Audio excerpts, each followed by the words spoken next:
So the topic of my reflections for this particular podcast is how to develop compassion and equanimity in challenging times. And especially given the immediacy of the media and the information that we're receiving pretty continuously about what's happening really all over the world. Realize there are tremendous challenges going on so many levels. You know, we just can think of the huge issue of climate change and everything that's involved in that, or the political and social issues, you know, the civil war in Syria and the tremendous refugee problem, or the problems of all kinds of injustice, you know, of racial injustice, economic injustice, all the political difficulties that are happening in so many places around the world. So the question is, as we are impacted by all this information, is it possible to actually maintain an attitude, you know, a quality of mind, certain qualities of mind of equanimity and compassion in the face of it all? Is there a way of being with the challenges of our world today without being overwhelmed by it, without going to discouragement or despair? So I want to talk a little bit about these two mind states of equanimity and compassion, both what they are and how they work, how they can be developed, and also the dangers or the cautions, things to look out for as we practice them. I think for most of us, compassion is a more, perhaps more accessible in terms of understanding what it is and perhaps even feeling it. Equanimity is a little more, or can be a little more obscure. Sometimes people are not even quite sure what equanimity means. It doesn't have quite the same cachet as compassion. And yet equanimity is really the foundation for us to be able to respond compassionately to all the suffering that's in the world without being overwhelmed.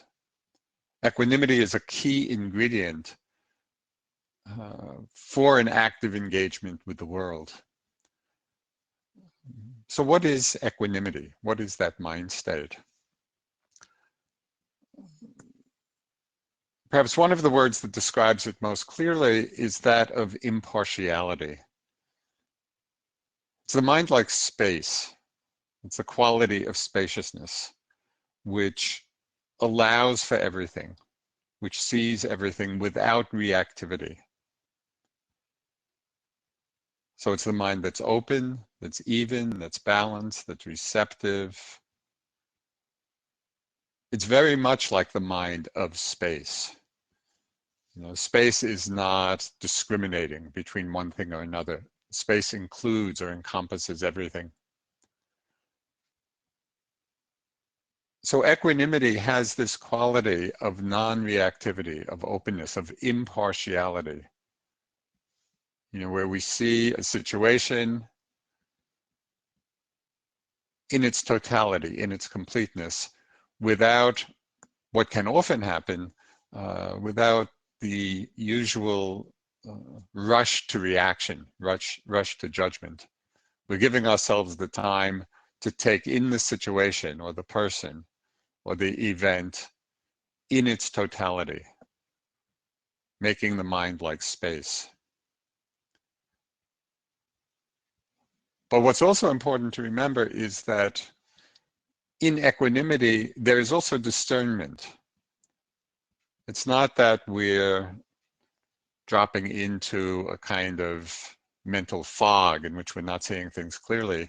Equanimity sees things even more clearly and more accurately, precisely because it's not clouded by our reactivity, by our quick judgments.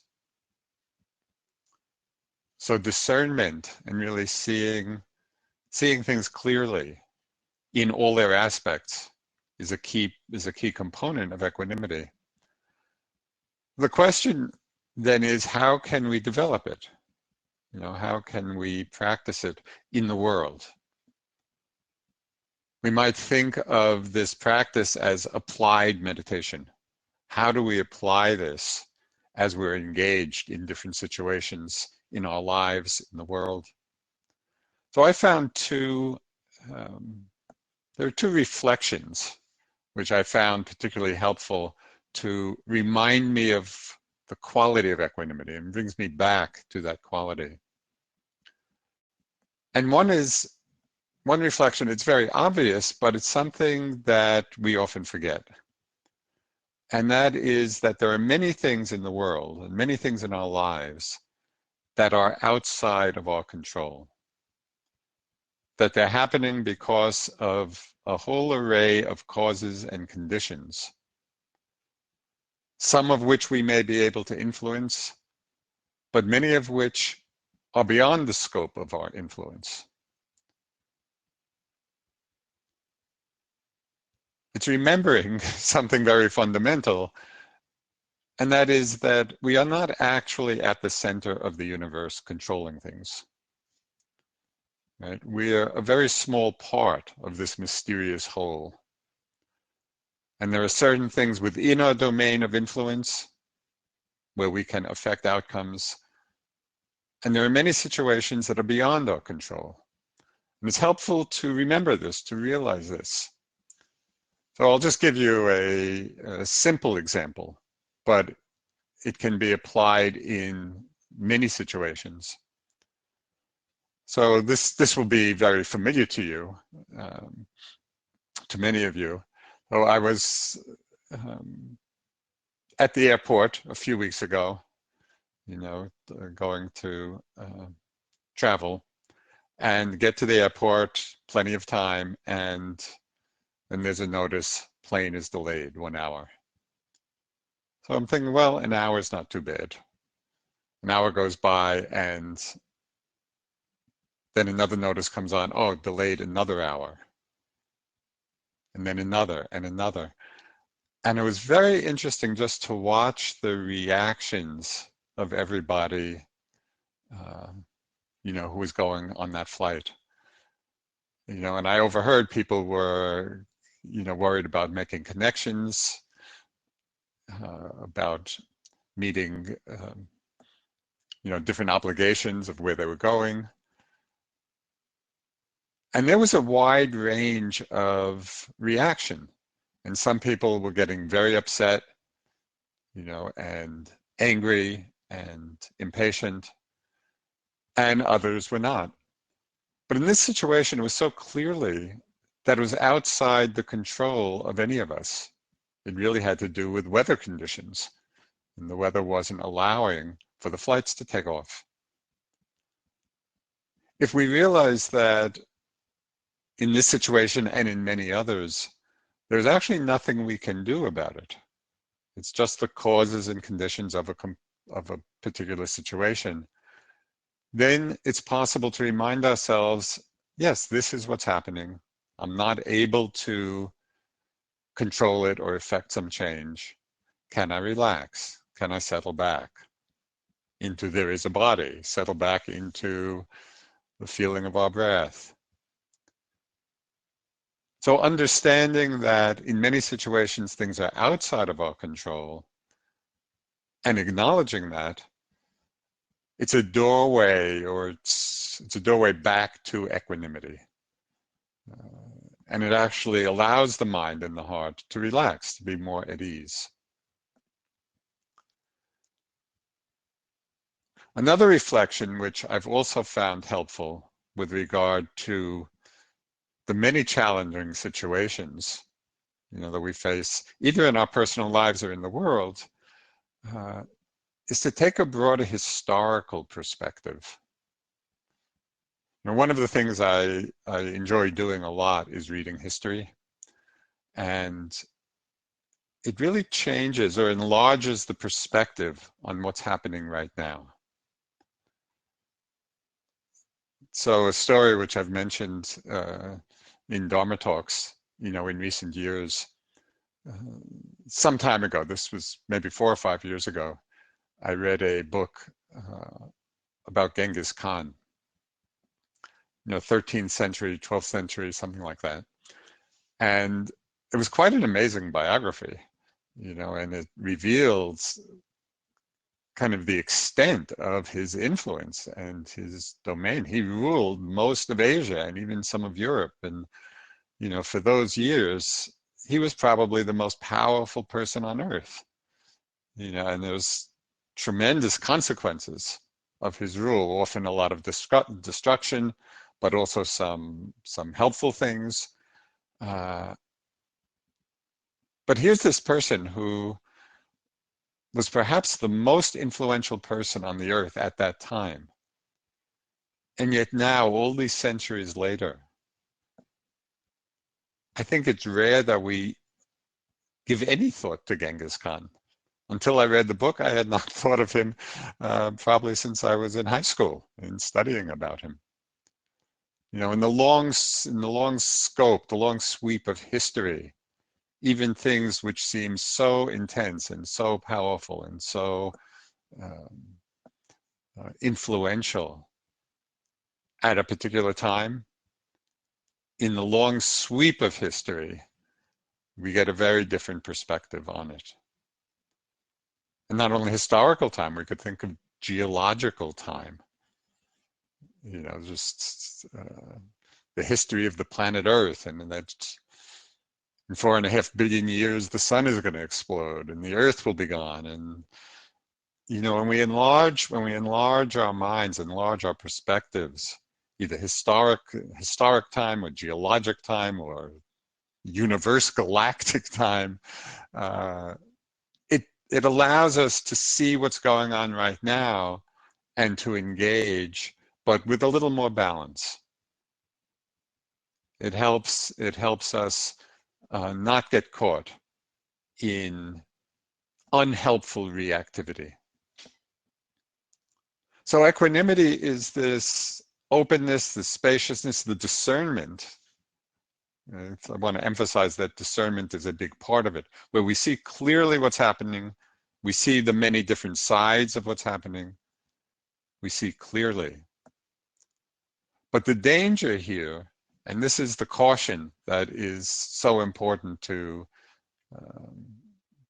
remember and to keep in mind, that it could be easy for what we take to be equanimity to go into indifference.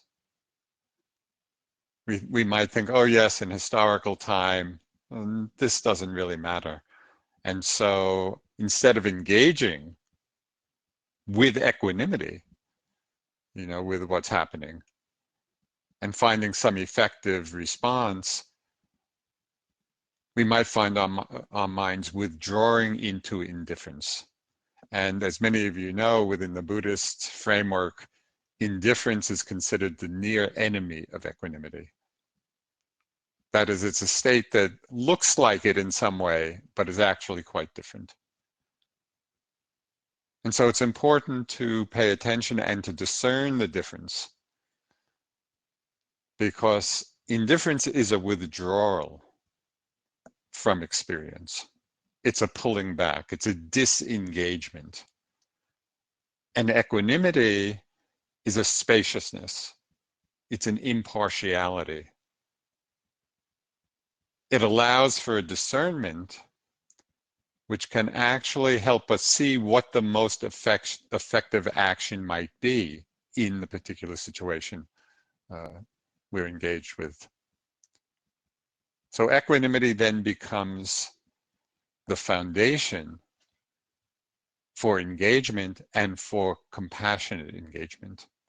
So there's a very close connection, a close relationship between equanimity and compassion. So what is compassion?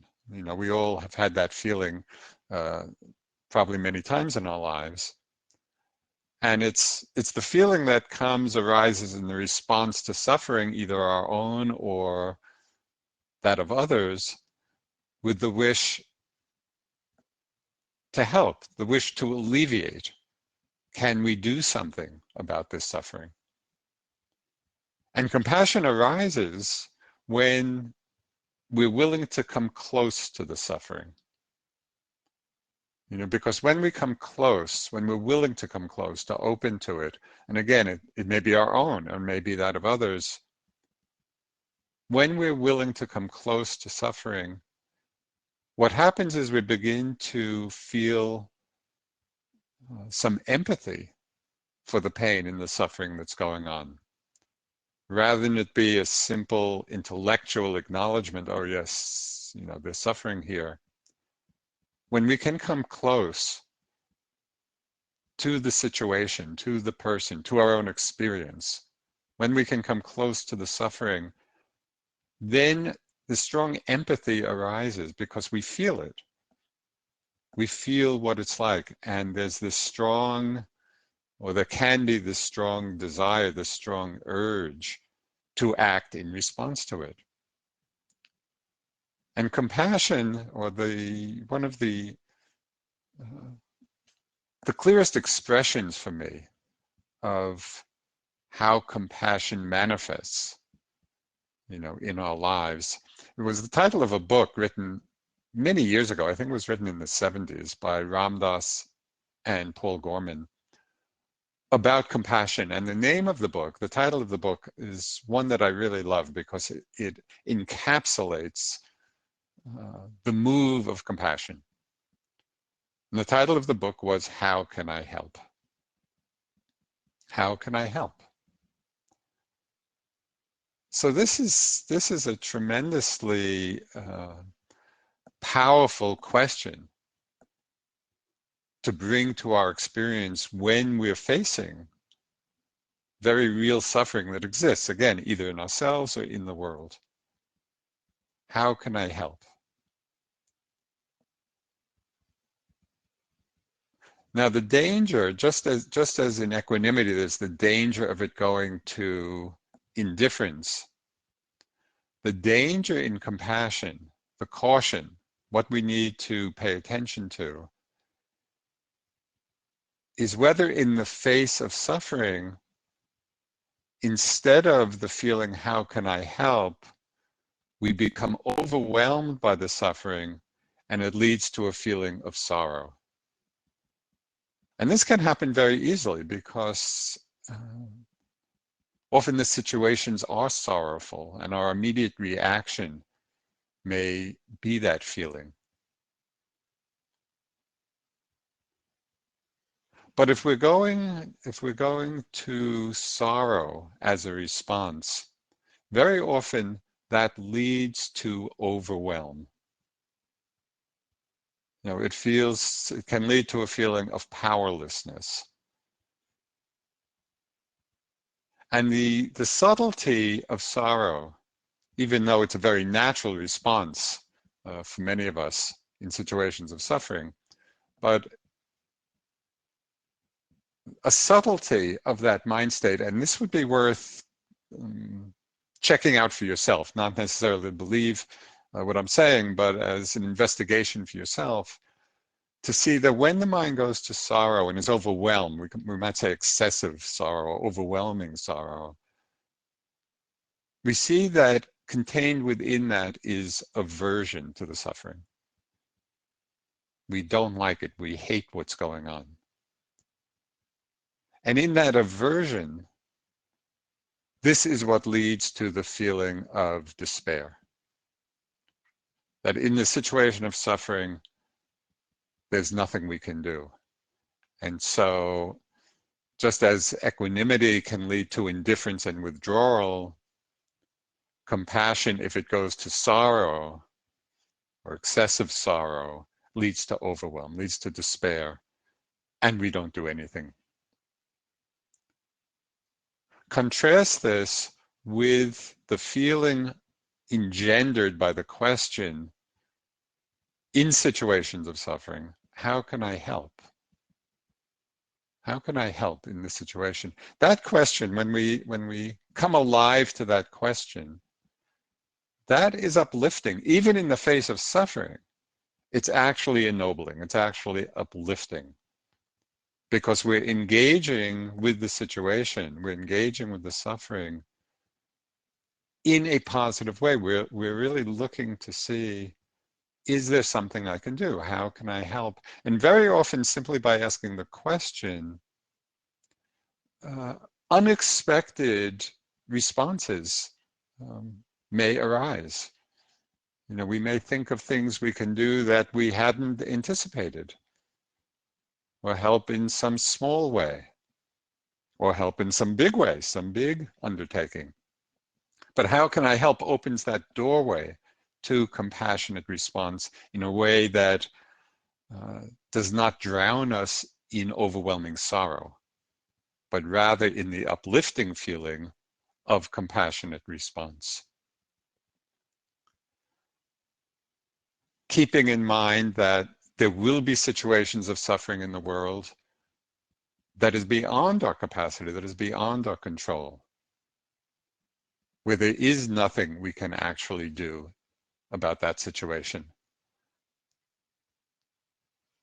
So it's to recognize that as well, and to abide in an equanimity, an understanding that this sometimes is the case.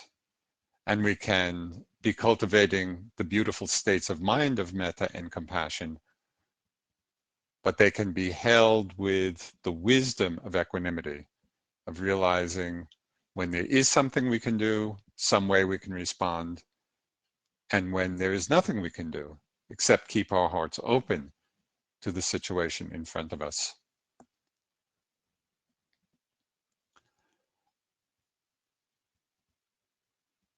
So I think this is mostly what I wanted to talk about in terms of equanimity and compassion, and uh, to emphasize that these are powerful feelings, these are powerful mind states, and they can be cultivated. We can actually practice the development of equanimity. We can practice the development of compassion, realizing that, as I mentioned, compassion arises when we come close to suffering. And so to pay attention then to what our immediate response is as we come face to face in these situations. Do we naturally open to what's present? Is our first reaction to pull back? So all of this is to be seen without judgment. It's a way of learning. It's a way of understanding our own conditioning. And to see that even though our initial reaction may be to pull back from the pain, to pull back from the suffering that's there, we can actually cultivate the ability to open. And just perhaps as a reminder, most of you probably are engaged in some kind of meditation practice. Just think about, you're sitting and what your initial response is when some pain or discomfort arises in the body. Perhaps pain in the back or pain in the knee. Probably for most people, the first response, the first reaction is not one of welcoming. Oh, good, the pain is here, a chance for me to be with it. Most likely, the first reaction is one of aversion. We don't like it. We want to get rid of it. But in seeing that, and even seeing that reaction with equanimity, with wisdom, we can understand that, yes, that conditioned reaction may be there of aversion, but we can then practice, as we do in our meditation, to settle back into the experience of the pain, of the discomfort. It's okay. It's okay to feel it. It's okay to feel the pain. And it's actually in that getting okay with feeling the pain, getting okay with feeling the suffering, that compassion can arise.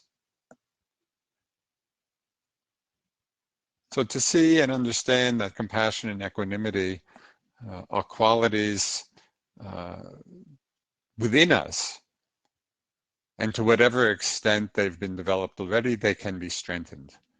And the more we strengthen them and the more we pay attention to how they operate in the world, the more effective we'll be able to be in response to the many challenges that we're facing now, both in perhaps in our personal lives and certainly in the world at large.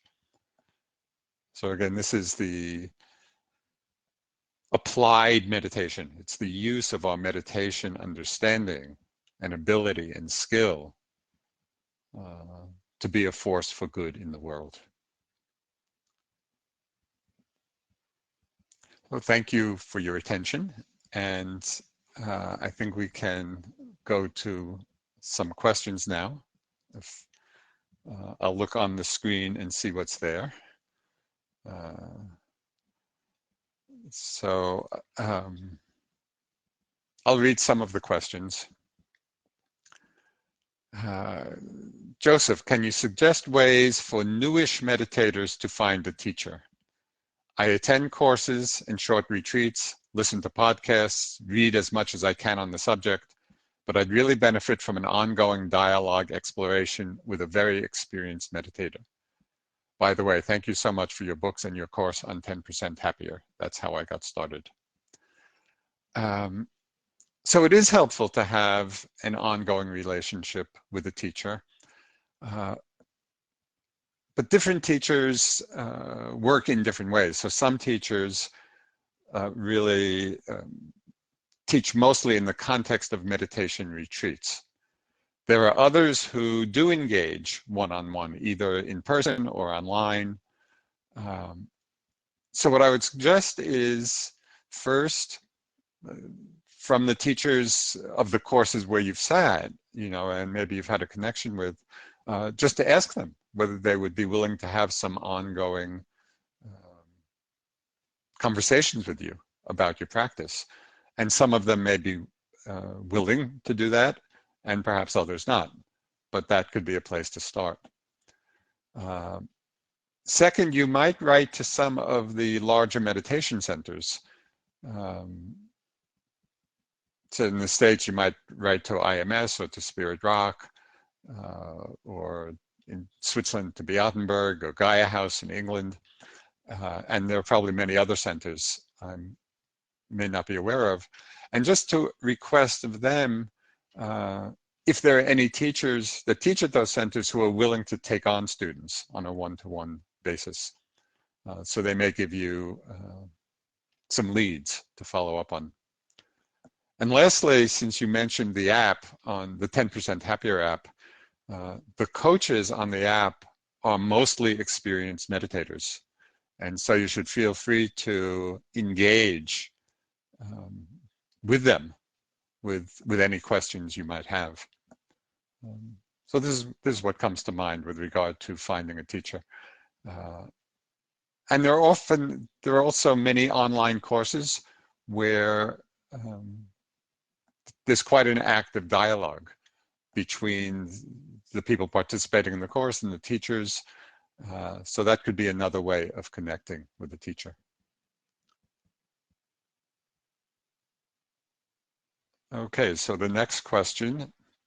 Thank you, Joseph, for your wonderful teachings. Please, could you talk a bit about spiritual bypassing, as I feel that I've been using my practice to avoid dealing with emotional or life difficulties and not actually working through them. Warm wishes and metta. Well, this is a really important question, because it is very possible to engage in what has been called spiritual bypass, where we use some concepts or some idea of meditation or spiritual practice as a way of avoiding what is actually there. And I had this experience even in teaching. When I first started teaching, which is now maybe 45 years ago, quite a while. But when I first came back from India, I had been so immersed in meditation for so long there, doing lots of intensive practice, And I was so filled with the understanding of the emptiness of all phenomena, the selflessness, that it doesn't really belong to anybody, what it is that's arising. That often in my early teaching, as people would come with different psychological or emotional issues or problems in their lives, my reference point at that time would be, well, it's really all empty, and so no need to be caught up in it. But I quickly realized that that was often not that helpful, because it can become a spiritual bypass, up-leveling everything to the level of it's all empty, and actually not really experiencing it, in a meaningful way, and not dealing with the problem that's at hand. And so it didn't take me long to realize that that was not the end-all answer to every situation, that very often we need to actually open to the emotional difficulties, to the anger or sadness or grief or whatever it may be, to the sorrow, to the self-judgment, whatever the difficulty is, and to see that opening to that is part of the meditation. As Ajahn Sumedho often described it, he would describe the practice with regard to different emotions, the investigation of the emotion itself. Oh, anger is like this. Sadness is like this. Despair is like this. So instead of being totally identified with it or lost in it or immersed in it, we're actually bringing mindfulness to the emotion itself. But we're doing it with a quality of interest and investigation. Okay, what is this experience that I'm calling anger? What is the experience that I'm calling sadness? And we look to see, just as we did in the guided meditation, what does it feel like in the body? What does it feel like in the mind? This is so important to do, both in terms of understanding what it is that's going on for us, but also in beginning to understand the impersonal nature of the emotion, that it's arising out of causes and conditions of particular circumstances in our lives. The conditions change, the emotion changes. That is not permanent. It's not who we are. And so the mindfulness of the emotion itself, with investigation, with discernment, actually helps to free it. Just one key point to emphasize here: an aspect of the investigation, a key aspect, is that of the quality of acceptance, because it's very easy to be with a difficult emotion and be recognizing it but not accepting it. And so this highlights the difference between acceptance and recognition. These are two different things. And I have worked with this a lot, with the emotion of fear for a long time, working with it, recognizing it, but not really accepting it. And it was only, and this took quite a lot of time for me to realize this, it was only when I could accept the feeling and be with it just as it was, that allowed for it to wash through. And so acceptance is a very key part of the whole process of liberation, of freeing ourselves.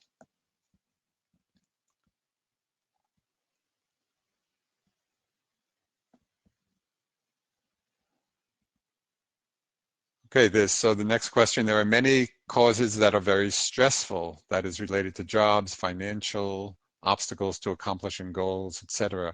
How can one use meditation to ease feelings such as stress, anxiety, disappointments during such events? How can one use meditation to comfort oneself and help one be wise during these events? Thank you. Well, there are many aspects to that question. some of which I discussed a little bit in the talk on equanimity, and using some of those tools that I mentioned in terms of developing equanimity, of realizing what may be beyond our control, and also enlarging our time perspective. And it just helps the whole system to relax a little bit. But in addition to that, one of the very helpful strengths of meditation, and this takes time to develop, but over time can provide really a powerful sense of growing ease in our lives, is the gradual development of concentration.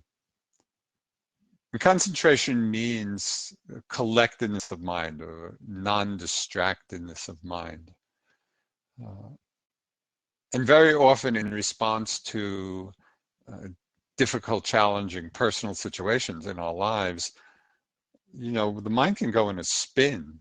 It can become so agitated by endless thinking about the situation. And very often the resolution is not going to come through thinking it out, but very often the resolution of the situation, or finding a good relationship to it, will come when the mind and heart settle, when they become a little calmer, quiet. And that happens, that can happen as we develop greater stability of mind. And just the concentration, the steadfastness itself is a quality of ease. And we can develop concentration, as many of you know, in many ways. We might develop it on the breath. We might develop it using metta as a concentration practice, or compassion as a concentration practice. Even equanimity, there's a specific meditation for that. But as we develop the concentration, it's as if the whole system settles, and in that greater calm and greater ease, we're able to hold the specifics of a situation with greater balance, with less reactivity, and with less distress. And very often in that state of greater ease, and intuitively, not so much intellectually, but intuitively, we begin to feel our way through the problem, and to see what a possible resolution may be.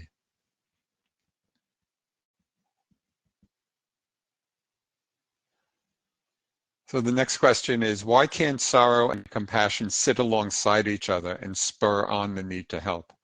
Does not sorrow act as a catalyst for moving us to compassionate action?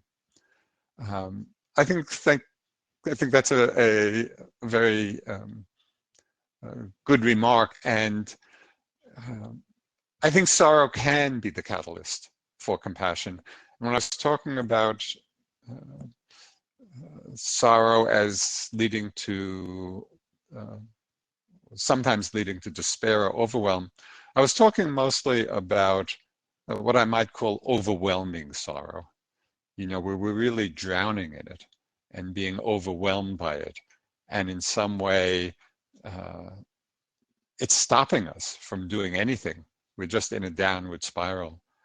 So of course, in a situation of suffering, and this has come up a lot now, at least in the States. There's been a lot of media attention to the devastating floods in Houston. And so many lives impacted by these devastating floods, and there's been a lot of news and a lot of media attention on it. And of course one feels sorrow about that. But again, does the sorrow then lead to, okay, how can I help? Is there something I can do?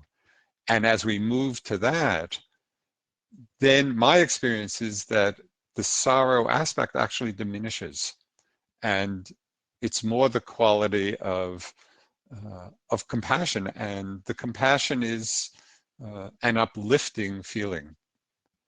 So yes, I would say, as an initial catalyst, and quite a natural one, it may be there. but I think it's possible to move out of the sorrow into a compassionate response of how can I help.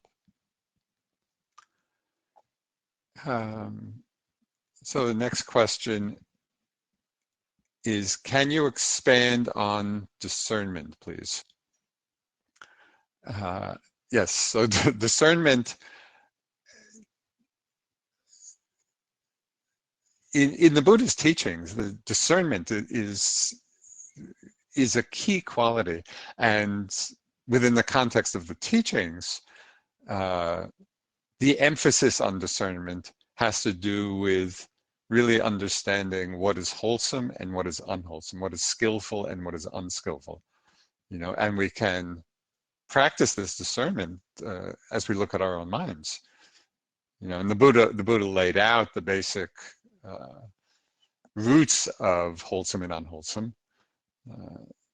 He said that the roots of all unwholesome mind states and actions are greed and hatred and delusion, and of skillful action and mind states are non-greed or generosity, non-hatred, love, non-delusion or wisdom. So this discernment is critical to really leading a happy life, to leading a skillful life.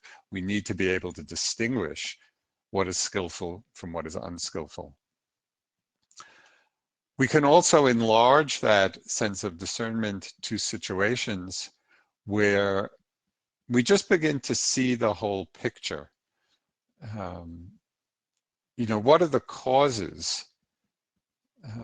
Or what are the various conditions behind a situation of suffering arising? And if we're caught by just immediate reactivity or aversion, or we're in some situation and, oh, I just hate this, we're not seeing clearly the totality of what it is that's happening, of why it's happening, the different causes and condition, and what we might be able to do, in response to various of those conditions. So this is where equanimity is so helpful, because it's that spaciousness of mind that can take in the whole picture. And we can apply this, to any situation. I'll give you an example that just came to mind. This is a small example, but it could be applied in a much larger context. So this happened many years ago, and it happened at a board meeting at IMS, our center here in Massachusetts. And at that time, there was just a fair amount of conflict on the board and different opinions, and it was not an easeful time. So we were in the middle of this meeting, and you could feel the tension growing, and people, I can't even remember now what the issue was, but there was a fair amount of conflict and tension in the room. And of course, I had my own opinion about things. But as I was sitting in the meeting and feeling this, the tension and people disagreeing, and it was getting pretty heated, I started asking myself a question. It was a very simple question, but it had a very powerful effect. So I asked the question with regard to people who are having quite opposite views to my own, and expressed very forcefully. So I asked myself the question, well, why do they feel the way they do? Instead of simply jumping in with my own point of view, and my own reactivity, and feeling that, my view of things was necessarily the correct one. Well, why do these other people feel the way they do? And as soon as I asked that question, it was like opening up my mind to see that there were different perspectives, and there are always different perspectives in any situation. And we want to be able to see that and understand, and it doesn't mean that we necessarily will agree with every perspective, but at least we'll be understanding them. And from that understanding, it's much easier to see what an effective response is. So that's all part of discernment. That kind of impartiality that can take in the whole And again, whether it's within oneself or in a small group of people or in a larger global issue, can we discern all the different aspects of it? And based on that, then see, okay, what is a possible compassionate response?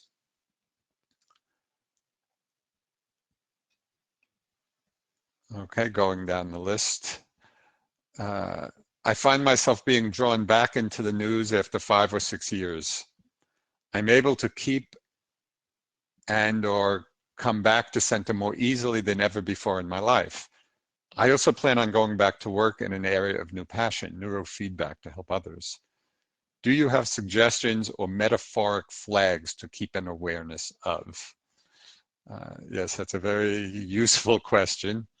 As we get more engaged, whether it's with the news, which can be so impactful, or our careers or our relationships, what are the things to keep an eye out for or keep attuned to?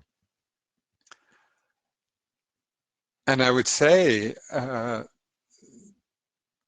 we really want to be paying attention, and here the awareness of the body can be so helpful, is just to pay attention to our own reactivity in certain situations.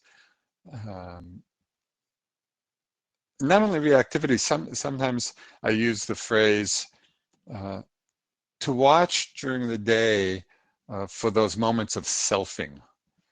When we're contracted into a sense of self, and planting the flag there, which really closes us off to that openness I was mentioning earlier.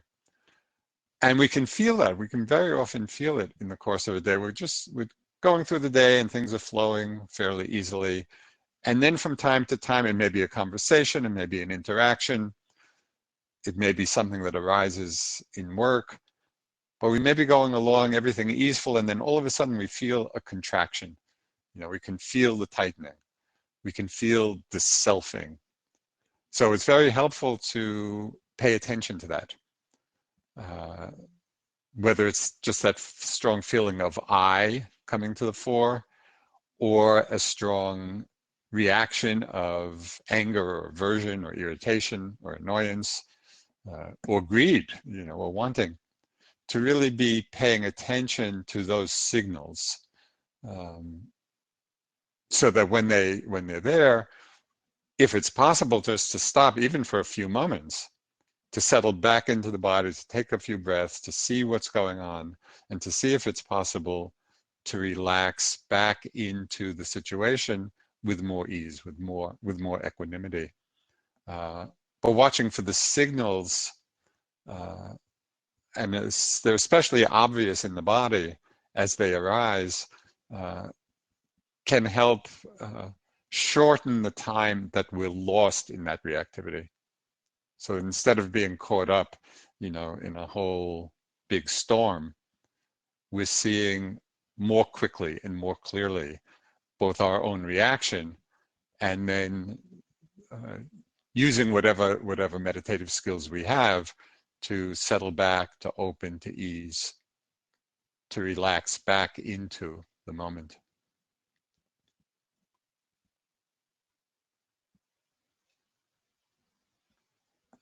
Dear Joseph, first of all, thank you for your teachings and all inspirational words you find. I would love to know your opinion about Buddhist meditation, authentic retreats, which can be found in Asia. It is a profound and transformative experience to invest 2 or 3 weeks in intensive retreat in Thailand, Japan, or other Asian country. However, it is also risky to try to attend any unknown community. So your opinion would be extremely appreciated. Thank you very much. Yes, I think that's an important question, in that having spent many, many years in Asia, practicing in India and in Burma, and some in Thailand, there is something very special about practicing meditation in a culture that is imbued with those values, even though it's not to say that everyone in these countries are exhibiting enlightened behavior, but generally in the Buddhist countries that I've been in, the values of meditation and the Buddhist teachings are recognized, and just in the culture, there's tremendous support for it. It was really beautiful to be at the meditation centers in Burma, where every day people would come and offer food. And this was a large center, hundreds and hundreds of meditators, and sometimes whole villages would come and prepare the food to offer it to the meditators. And they would sit, in the dining room and be there while we were eating. And it was just so beautiful and inspiring, to see the connection and the relatedness between the practice and the people supporting the practice and the value they placed on it. And so it was very inspiring at times when it might have been difficult for us in our meditation, but to have this inspiration, that's just part of the culture. At the same time, I think it is important to investigate before you go to any particular monastery or center, to do some investigation about what it is that's being taught, to find out as much as you can about the teacher, because as with anything, there are some places that may be suitable for practice and suitable for you, and others which may not. And so I wouldn't just jump into someplace you don't know anything about. You might ask friends, or get recommendations, or investigate online, but really to find out a bit about the center you're thinking of going to. But for those of you who do have interest in practicing in Asia, at least even for a short period of time, I think it can be very inspiring.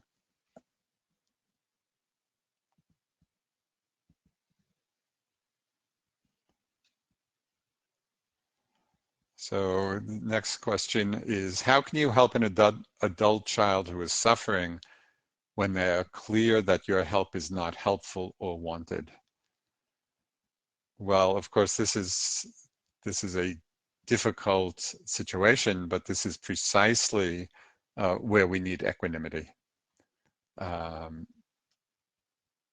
we realize that there are some situations, and it's particularly poignant when it involves people who are close to us, and we see the suffering that's there, but there is not an opening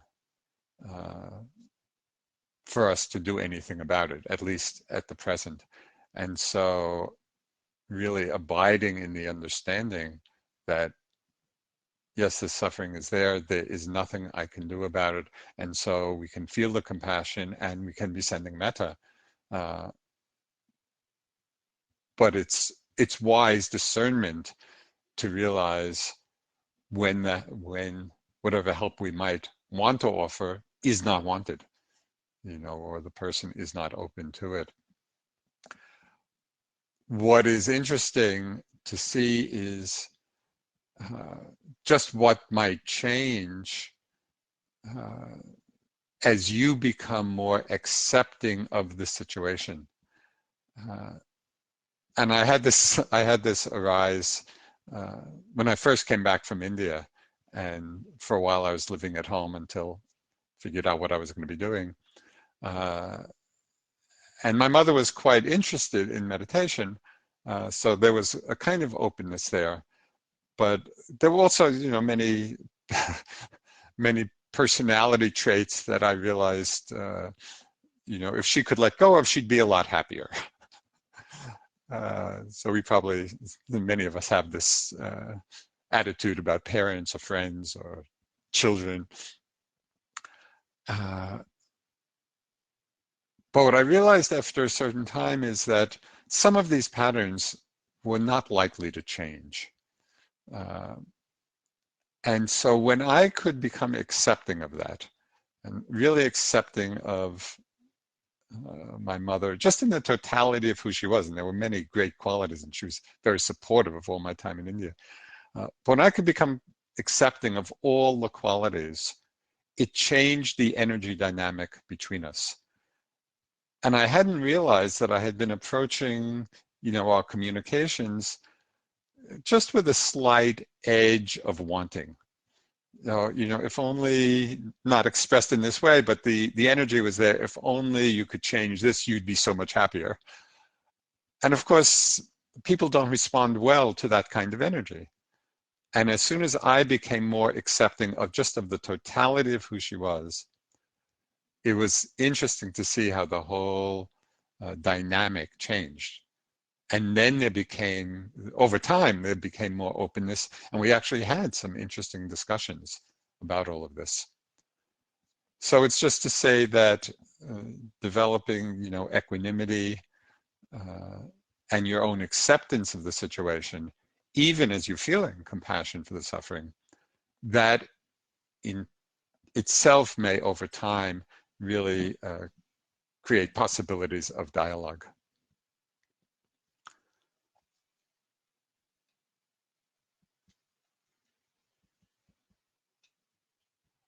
Okay, so perhaps this last question, we're slowly running out of time. There are a lot of questions here. Joseph, is compassion the same as loving kindness, metta? And what is your view about whether this quality of loving kindness needs to be actively cultivated in a disciplined way, or whether it is already the innate quality of being that simply emerges as one practices sila, samadhi, and panya? Compassion and loving kindness, metta, they're related, but they're a little different feeling, because metta is the feeling, it's the wish for everyone to be happy, irrespective of their particular condition. So whether people are in suffering or in a happy state, just without exception, may you be happy. It's that simple wish. Compassion is the feeling more associated in response to a situation of suffering.